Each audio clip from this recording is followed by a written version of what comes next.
Okay, so picking up where we left off, let's do more sophisticated kinds of queries. Now, each one of those tabs takes up a certain amount of memory, and sometimes they'll even conflict with other queries you're trying to do. So as you're working through this, you want to keep the number of tabs open to a minimum, just to make life go a little bit better for you. So I'm just going to close all these. I'm not going to necessarily save them. All right. So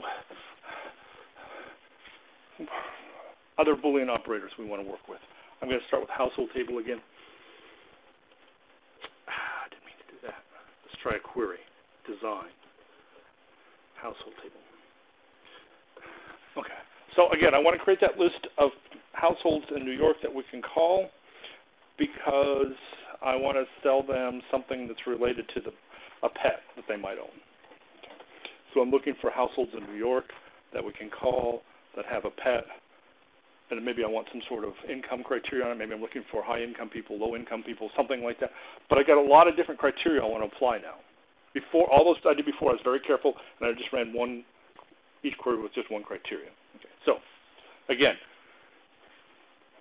read the question, understand the question, pick the table, household table, then start picking the fields you need. So HHID will always tell me which household I'm dealing with. I need the area code, I need the phone number, I need to check to see if we can call those people. I need to see if they own a pet. I also need to, because I'm just doing this in a particular state, I need that. And just for fun, we'll throw in household income. Okay? All right. Read the question, pick the table, pick the fields. Now it comes time to apply the criteria. And I'm just going to pull this up here so people in the back can see what I'm doing. All right. They have to be from New York. So we can just put New York there. If you enter character data, it'll automatically put character or double quotes around it. So, okay, equals New York. Let's say we're looking for high household income people. So we'll say greater than 250,000 here. Yep, that'll do. Okay. I wish you could put commas in there, but you can't. Okay. Now, the way you want to read this, when you have multiple criteria on the same line, there's an applied and there. So the criteria here is from New York and a household income greater than 250,000. And so if they're a pet owner, we can throw that in here too. That's just coded as a Y or an N.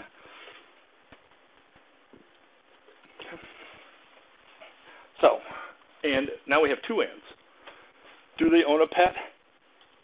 And are they from New York? And is their income greater than $250,000? So for a record to show up in our answer table, all three of those conditions have to be true. Works just like the answer that we played with earlier this semester. And lastly, we got to make sure that we can call these people legitimately, so we got to throw another yes in here.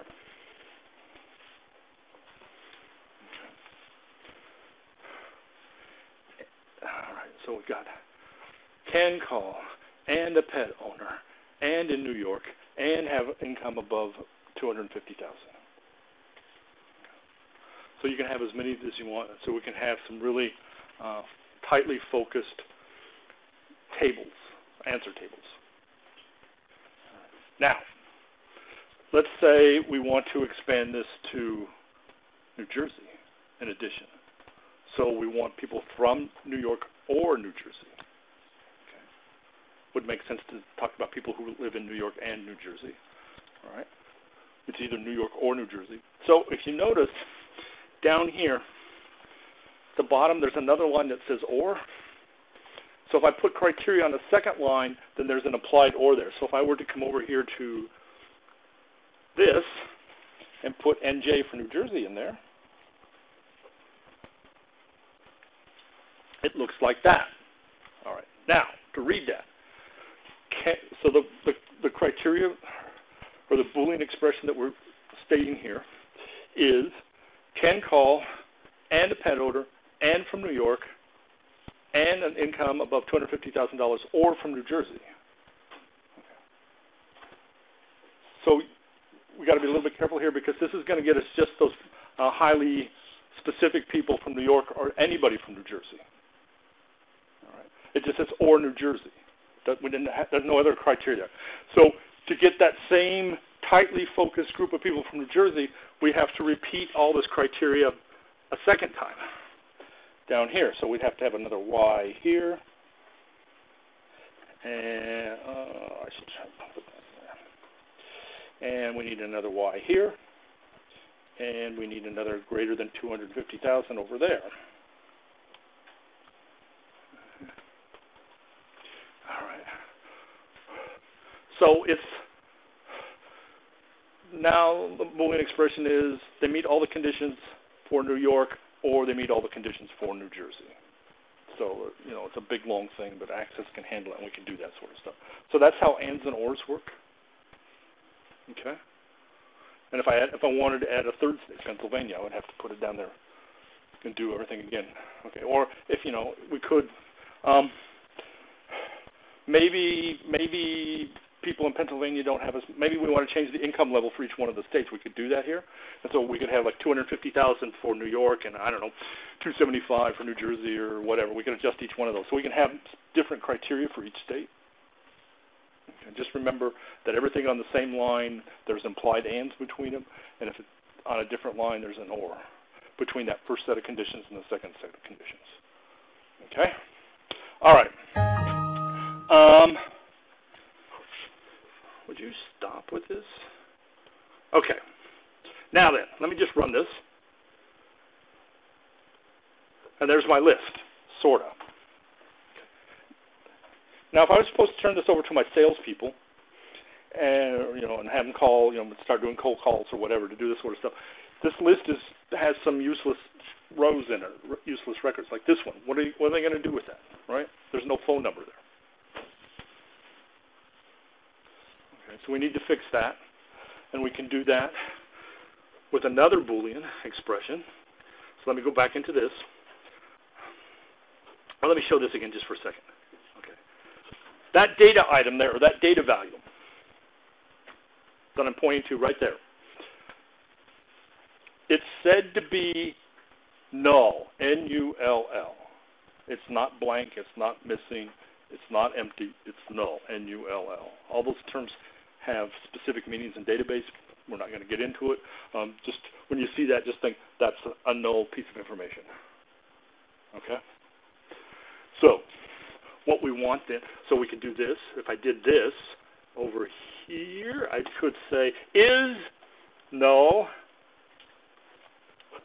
would produce, if I did that for both of those, would produce a list of households where we are missing the phone number. Okay? Oh, maybe we can turn that over to people inside our company and say, look, we need to track down phone numbers for these people if possible. Been there, done that. But in this case, we want the list of phone numbers so we can actually do something with it. So not, just like the negation of it, but you have to, in this instance, you have to specify it in a kind of a different way, I guess. Is not null is all you have to say here. It reads more like English.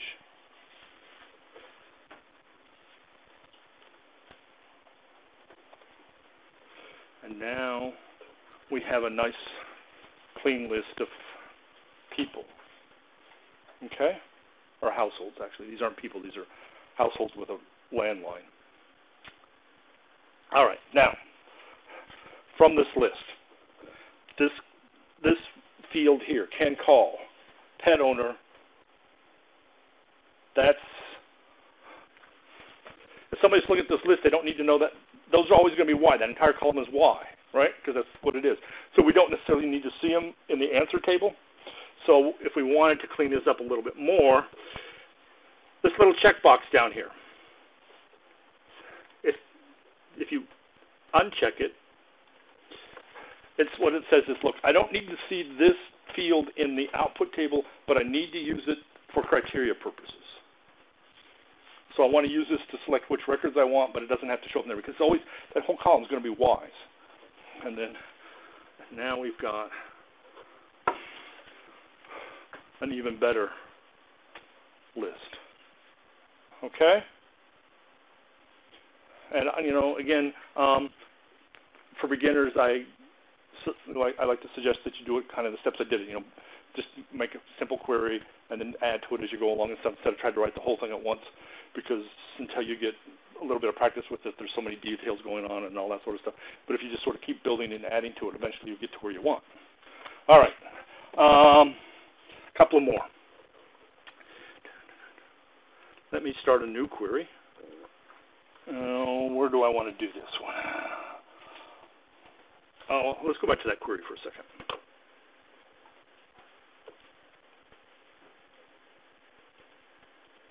Okay. So if I wanted to add a third state, I could do that. Let's say if I wanted to throw in Pennsylvania, PA, and I could duplicate that whole thing again. But there's another operator that comes in really handy in this instance, and it's called the in operator, in this set of things. If it's in this set, if it's in this list of things, then it's true. So up here for state, I could change this to in, open parentheses, and then I would list New York in double quotes, comma, next state, New Jersey in quotes, and of course, PA in quotes, and then close parentheses. Okay. And then I don't need this stuff down here, so I can get rid of all this.